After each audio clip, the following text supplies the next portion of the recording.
I'm going to pray that works. You're being filmed now. That's it, I'm done. You just stay there and look at the camera. Put something boring on the TV so he doesn't laugh. Do I smile? Do I? No, just be relaxed. The Just chill. situation where people are not paying their taxes through this aggressive tax planning and the tax evasion, we've cracked down on it. But Labour feel they've come on top in all of this. Not only has Ed Miliband been proved right on the issue of tax avoidance, he's also succeeded, once again, in positioning himself in opposition to a wealthy and powerful adversary. And the HSBC saga is not over. Today, MPs said they would call bank employees and Revenue and Customs officials to give evidence on it. Carl Dinnan, ITV News, Westminster. A former paediatrician has been jailed for a minimum of 18 years for sexually assaulting girls at a hospital where Jimmy Savile abused patients. Michael Salmon was convicted of 9 indecent assaults and 2 rapes carried out against 6 girls he treated at Stoke Mandeville Hospital in the 80s. His offences were not linked to Savile. The 4th person killed by an out-of-control tipper truck in Bath has been identified. Robert Parker, who's from South Wales, died in the crash on Monday, along with 2 other men and a 4-year-old girl.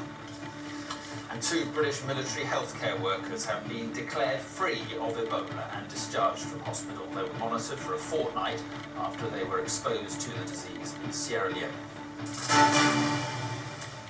The very body which is supposed to check how people are treated in care homes has suggested how worried relatives in England can do it themselves with hidden cameras. The Care Quality Commission has set out guidelines on how such cameras can be used. Care homes say using them will undermine confidence in their staff. Paul Davis reports. Put the arm down, shut your mouth. What the hidden camera saw finally confirmed that a frail old lady suffering from dementia was not imagining the abuse she was receiving. She said to me, the nurse punched me in the face. And you'd see bruises. And there was bruises, there was marks. When 90-year-old Bridget Rees complained of ill treatment, her daughter Veronica installed a secret camera in her East London care home and filmed her mother being hit and abused. And yet, despite her evidence sending the so-called carer to jail, Veronica believes issuing official advice to families on the use of secret filming is wrong. She says every care home should be fitted with cameras, so even elderly residents without worried families can be protected. They can't afford it. Their relatives can't afford it. Are they not going to be safe?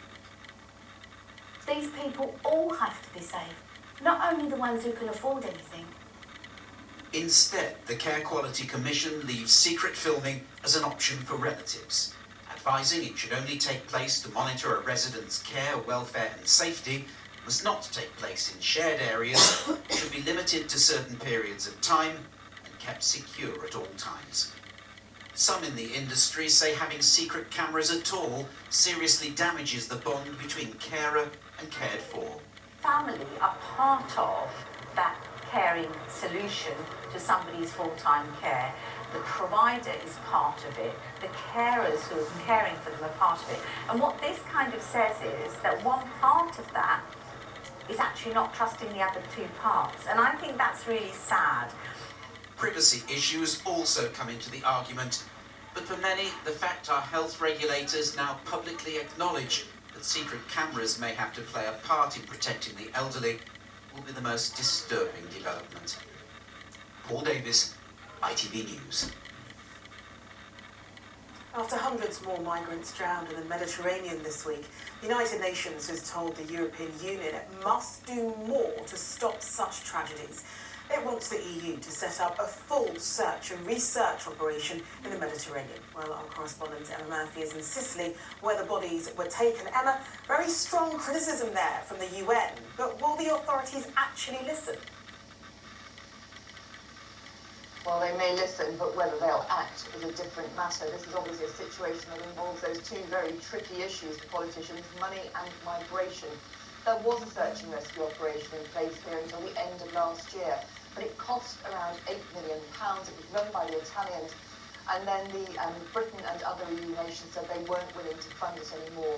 As a result, there is now a smaller border patrol force in place at a third of the cost, but it doesn't have a fundamental remit to save life. Now, The official justification for why the money was withdrawn was that perhaps if people knew that there wasn't a dedicated search operation in place, they wouldn't flee foreign shores.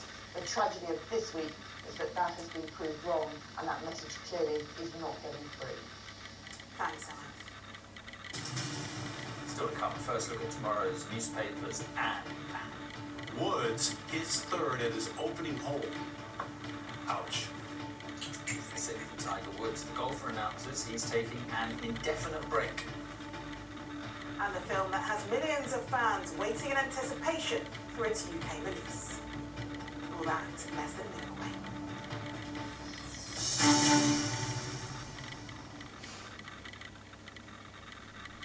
Coding is the language that we use to talk to computers and tell them what to do. A modern washing machine uses computer code. A fridge uses computer code. This stuff is everywhere. Just right click on that. Code Playground is all about inviting kids in aged 7 to 17. They can learn how to code computer games, program robots, all these really exciting things. So you see this bit in here? It is important for the children to learn new things, but it has to give them a lot of fun. If I look 20 years down the line, the technology that we'll be using then will be built by kids that are 6 or 7 years old today. I told him to walk, then jump. It was really fun. To find out more, go to barclayscodeplayground.co.uk. Are you friends with just Trevor T? Trevor Totem. Welcome back. Germany's Chancellor Angela Merkel, who we saw earlier at that Ukraine peace talks, flew on to a European Union summit that focused on Greece and its debts. Greece, in the form of its new Prime Minister Alexis Tsipras, did agree to more talks tomorrow and Monday in something of a climb down. From the talks in Brussels, our Europe editor, James Mates, reports. The new face in town, Alexis Tsipras, young, freshly elected Prime Minister of Greece, ready to usurp the traditional British role at these meetings of leader of the awkward squad. Just last night, he'd blocked his finance minister from even agreeing a compromise statement really old picture about what to do about Greece and its debts. He's taking his role as the head of Europe's anti-austerity movement very seriously indeed. I'm very confident that altogether we can find a mutually viable solution and to bring Europe back to the road of growth and social cohesion. Waiting inside was Germany's Angela Merkel, who greeted him as warmly as can be expected from someone who's been talking all night about peace in Ukraine. But she refused his suggestion of a one-on-one meeting. Germany is playing hardball with the new boys.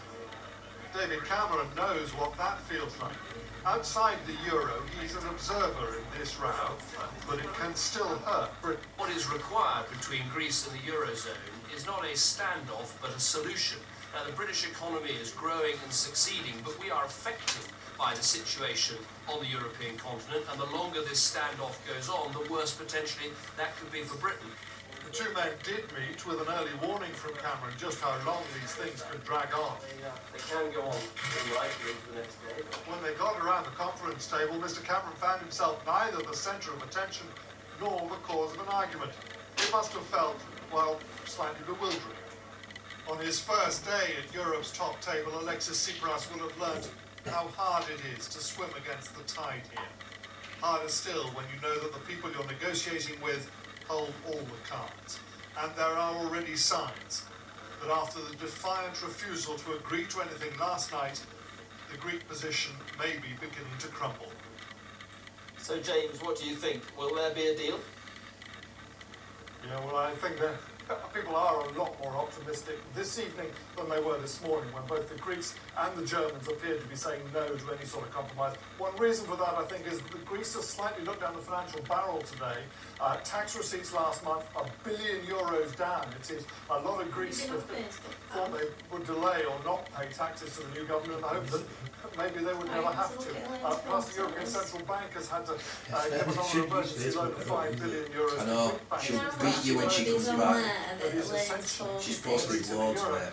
If that's cut off, then really Euro membership ends. So what the Greeks have agreed to do is You have it on your fucking phone. Well, I don't have Facebook on my phone, look. Well, you did, because you downloaded it to your phone. So you can obviously delete it again, haven't you? Which they hope The politician She's gonna fucking back here drill on you Monday night. when she comes back. Well-placed German sources do seem to be No, she is suggesting as well. that Angela Is that Merkel is really good perhaps stuff? keener Yeah, it's on really, really good compromise football. now than she has been at times. You know, for the Euro to leave the Greece, for Greece to leave the Euro would do tremendous damage in the short term, at least to their economy and to the rest of the Eurozone. And when it's so much in both sides' interest to keep the show on the road, logic suggests another country for it. Yeah, it was scheduled. The last two But she went journalists there, from it the wasn't Al as good Jazeera as the News first Network place, who were so she jailed in wasn't really Egypt enjoying are it. now out Anyway, only on bail. cut They a long spent story 14 short, months behind she bars with reporter Peter she met with some Grester. guys He was who freed 2 weeks ago, were but Mohammed Fahmy and this Baha Mohammed particular face a dude who retrial. she They'll got currently this have J their off was going out with the course After leader. 411 days in jail, Mohammed Fahmy waived an Egyptian flag He was smart. as this hearing got underway. The Al Jazeera Then he passed journalist and one, his she went, colleague, no, Baha I'm not Mohammed, interested. Then he hoped passed the this second court time. would free them. Give me the team now. The fuck I'm 4 months. Anyway, course leader sees this and pulls her up on it a couple of days later and says, you know what, The charges that they helped the band Muslim Brotherhood haven't been dropped, but their families are grateful they're coming home. But words got out that she wanted to leave. I just want to say thank you for doing the right thing. So what they've done is they said, yes, I would like to you thank are my going to country leave, that I love we're forcing you to for leave. doing the right thing. Especially because they You need to sign this release Mohammed's form wife, saying Jihan, who had the couple's No third way. child while he was behind that bars, doesn't go. said, I just want to make my children happy. No. And I will do that today. Yeah. Their release comes more than a week after their colleague Peter Grester, who was in prison, was freed. He welcomed today's news.